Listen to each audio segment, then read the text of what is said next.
Aujourd'hui, ma mission est de dénicher et de tester la nourriture la plus étrange, douteuse et improbable de chez Walmart.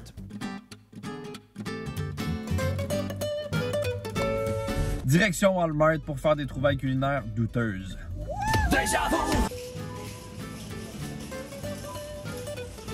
Saint-Morgon. Saint-Morgon à 6,77 $. Camembert Île-de-France. Si c'est 97. Pour 5,97. Regardez ça, Swift Premium Mac and Cheese. C'est un pain de viande avec des morceaux de mac and cheese à l'intérieur. Je le prends. Oh oui, je l'ai. Regardez ça, c'est du bœuf haché en tube. Mon marché fraîcheur. Bœuf canadien. C'est les Lunchmates. Quand j'étais jeune, ça s'appelait des Lunchables. Regarde, il y a des mini hot dogs. Les souris. Oui. Des pogo déjeuner à saveur d'érable. C'est quoi ça? C'est une crêpette à crème sûre, mais au cornichon à l'aneth.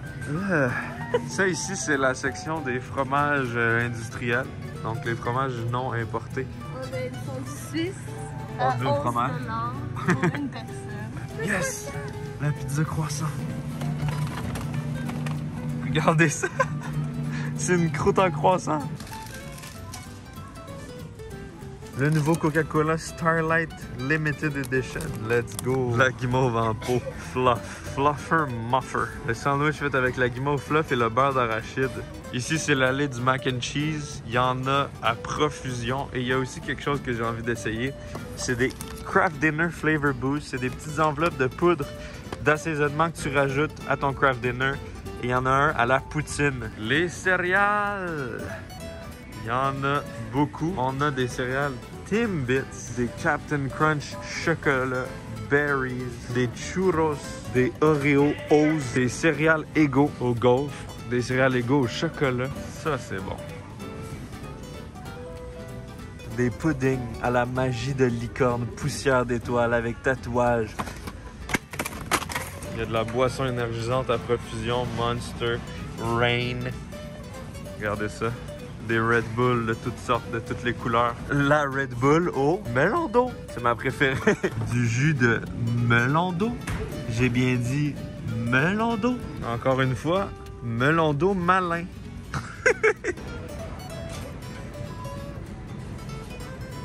Melon d'eau.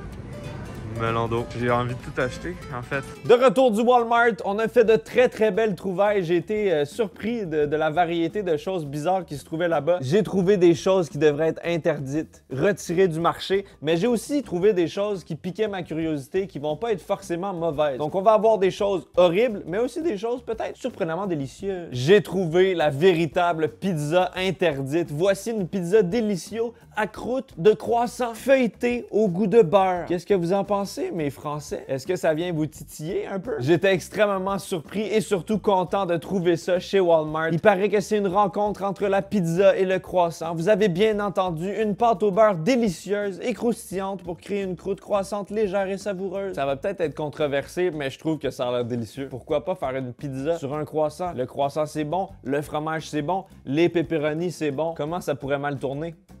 Voyons voir. Ça ressemble à ça. On dirait une pizza normale. Je remarque pas trop... Ah ben oui, en fait, il y a plusieurs étages. On voit les couches de pâte feuilletée. Ça a pas l'air d'être une pâte de boulanger, pâtissier sophistiqué. Cuisons-la, maridon maridé. Cuisons-la. Ça fait guillolette. Cuisons-la.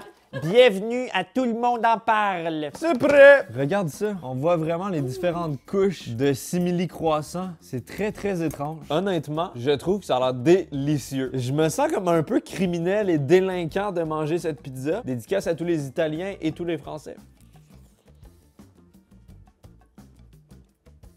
Le goût est très bon. La sauce, le fromage, le pepperoni, délicieux. Mais est-ce que c'est vraiment de la pâte à croissant?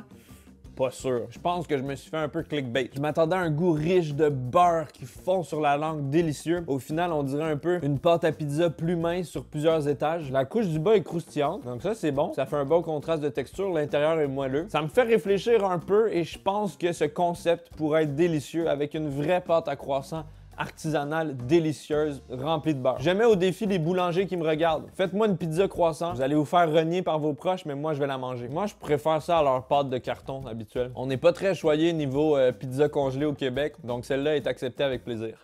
Après une délicieuse pizza de croissant, quoi de mieux qu'un délicieux dessert raffiné, des puddings à la sirène. Il s'agit de pudding ou de crème dessert de couleur très vive à saveur de éclaboussure de sirène, fait avec des rêves d'étoiles de mer. Wow! Il y a même un tatouage de sirène à l'intérieur.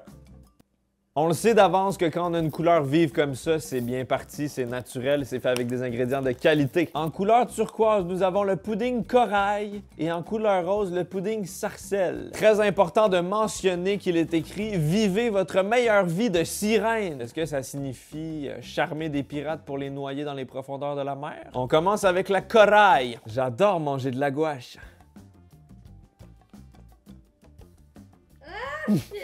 Ça me rappelle mon enfance quand je mangeais des gommettes. Ça goûte la fucking gommette, ça goûte l'efface, ça goûte la gomme à effacer. On a un léger goût de vanille, une petite touche de dentifrice et pour finir, le fameux goût de gommette. Essayons le rose. Celui-ci est meilleur. Il y a un goût de vanille, mais je sens pas l'arrière-goût de dentifrice ni de gommette. Donc c'est comme une version un peu plus adoucie. Honnêtement, quand même bon. Tu veux goûter à lui? Goûte à lui. C'est fait à partir de cadavres de sirène réduits en pâte. Ça goûte exactement le pudding au caramel. Ah! Ça goûte pas le caramel. Maintenant que tu le dis, c'est vrai qu'il y a peut-être un léger goût butterscotch, un petit goût caramel, mais c'est surtout vanille, je trouve, qui ressort. Attention, on a oublié la chose la plus importante de l'emballage, le petit tatouage de sirène.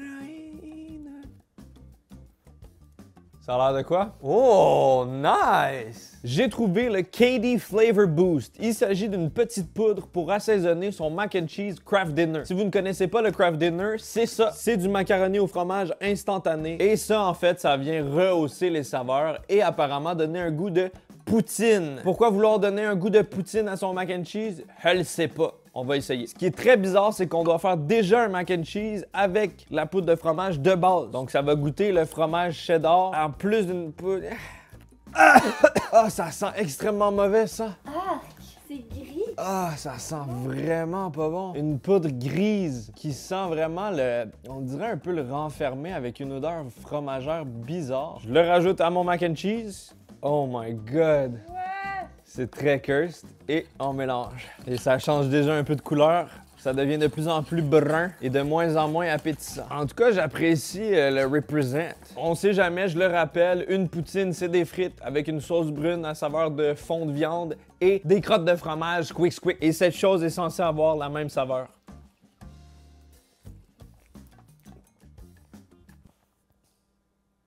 Wow! What the fuck? Oh non, c'est non. J'apprécie l'effort, j'apprécie la référence à une recette québécoise, mais c'est vraiment pas réussi.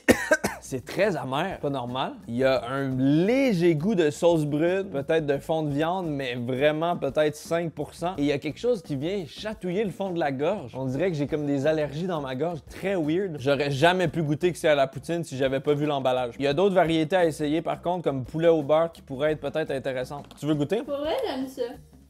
Quoi? Ça goûte pas la poutine, c'est un peu sucré. C'est un peu sucré, mais aussi le Kraft Dinner de base, c'est un peu sucré. Pour moi, c'est non. La poutine, c'est la poutine. Le mac and cheese, c'est le mac and cheese. Par contre, le croissant et la pizza, ça va bien ensemble. On entrecoupe avec les desserts. J'ai trouvé des tubes à saveur de Barbapapa. Les tubes, c'est une collation qui est très nostalgique pour les enfants de mon âge. Je mangeais ça quand j'étais à l'école, à l'époque, avant ma déscolarisation. C'est des petits tubes de yogourt et ceux-ci sont à saveur de Barbapapa. C'est très étrange. Moi, dans mon temps, c'était fraise, citron, des saveurs un peu classiques, mais j'ai très hâte de tester ça. Un homme de 24 ans mange des tubes 15 ans plus tard. Wow. C'est encore comme dans le temps. Par contre, il est multicolore. Wow! Oh my god, ça faisait tellement longtemps que j'avais pas mangé un tube comme ça. Wow! Ça a toujours le même petit goût de yaourt. Yahoo! Du yaourt! C'est pas aussi sucré que ce que je pensais. Le goût de Barbapapa est très léger. En arrière-plan, il se retire pour laisser la place au yaourt de briller à lumière vive dans son terrarium du jardin. Je pourrais donner ça à notre enfant sans stress. C'est beaucoup moins pire que les puddings fluorescents. Je trouve que c'est mieux équilibré. Je pensais que ça allait être turquoise, je pensais que ça allait être rose, mais non. C'est un yaourt régulier au niveau de la couleur. Je savoure ce moment encore un peu parce que le prochain aliment risque de me traumatiser. Un tube. Voici le pain de viande au macaroni et au cheddar, mac and cheese, meat. Je redoute énormément cet aliment. On dirait que c'est une combinaison qui ne devrait pas exister. On dirait de la viande reconstituée, extrêmement douteuse, et de voir des petits cubes de fromage fluorescent à l'intérieur et aussi des macaronis, ça ne me plaît pas. Ah! Oh non! Pourquoi c'est... Ah! Ça pue sa mère. Je sais pas si vous aussi ça vous fait ça, mais honnêtement, ça vient vraiment me chercher jusque dans mes tripes et je ne comprends pas pourquoi. J'aime le fromage, j'aime le mac and cheese, j'aime la viande. Un peu moins la viande reconstituée mécaniquement en laboratoire, mais bon, on y va. Oh.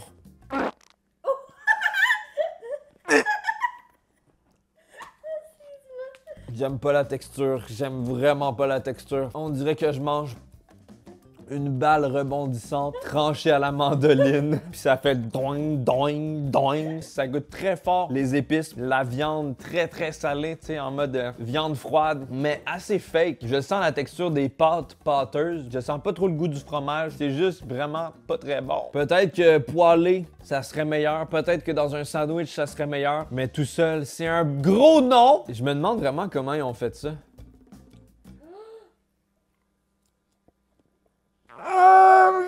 J'ai gravement besoin de me rincer la luette, donc quoi de mieux qu'une petite boisson rafraîchissante? J'ai trouvé une variété édition limitée de Coca-Cola Starlight. Il s'agit d'une création Coca-Cola sophistiquée inspirée de l'espace. La couleur semble rougeâtre, ça m'intrigue énormément. Est-ce qu'il y a vraiment une différence de saveur ou est-ce juste un vulgaire skin? On va tester ça. C'est pas un aliment douteux ou dégueulasse, mais il fallait absolument que je le teste par pure curiosité. Voyons voir. Coca-Cola lumière d'étoile. Ça sent le Pepsi.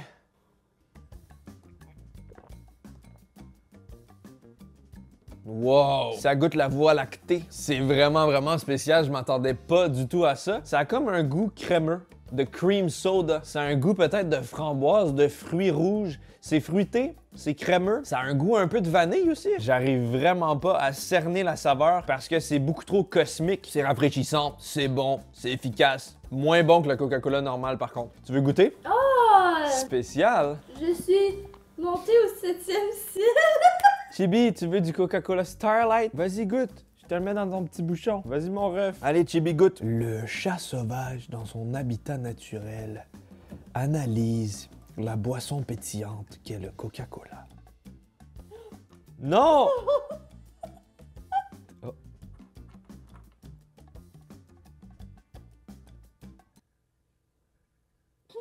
C'est la première fois que je voyais un torchon de viande hachée, un tube de viande. C'est très étrange, c'est très mou. Moi, personnellement, j'associe ce genre de tube à de la pâte à biscuits Pillsbury. D'après moi, c'est juste de la viande hachée normale, mais la présentation tube de viandesque m'a quand même piqué la curiosité. On va la cuire, on va voir ce que ça donne, mais avant tout, on va l'ouvrir. Ah, ok, non, c'est pas comme d'habitude. Ouf. Ah, ça pue beaucoup.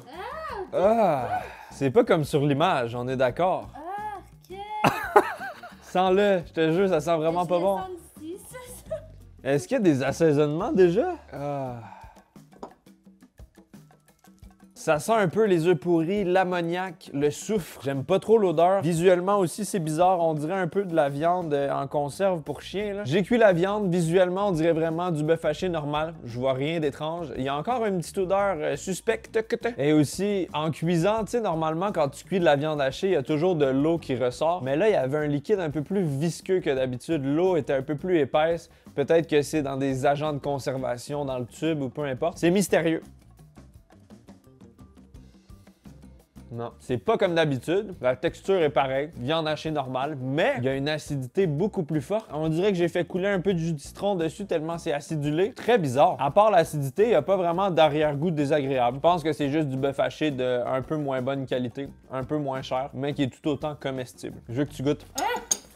C'est vraiment ferreux dans ma bouche en ce moment, on dirait que je saigne de la bouche. Ouais, c'est ça, c'est vrai. C'est spécial, très spécial. Je pense qu'avec des assaisonnements, de la sauce dans une recette, ça ne doit pas se remarquer particulièrement. J'espère que cette vidéo vous a plu. Dans tout ce que vous avez vu, quel aliment vous a le plus perturbé? Quel aliment, selon vous, est le plus maudit? Si vous avez aimé et vous voulez une suite, il y a encore plein d'autres choses à aller découvrir dans plusieurs supermarchés. N'hésitez pas de laisser un pouce bleu. C'était Gurki, cobaye culinaire dégustatif gastronomique. À bientôt!